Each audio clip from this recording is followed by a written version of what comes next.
MIWE Delta baking. So not only always either full throttle or idle, but better control of the energy introduced. Full burner power is often not even necessary. Especially for fine baked goods, we often wish for a little less burner power. With MIWE Delta baking, you can now select the burner level that suits you best in the program management. I'll show you how it works here. In the programming, MIWE Delta baking is indicated with a flame symbol. Here in the cheesecake example, both levels 1 and 2 are set.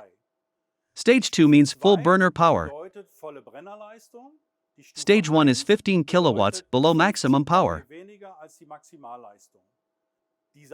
In this case, settings were changed manually.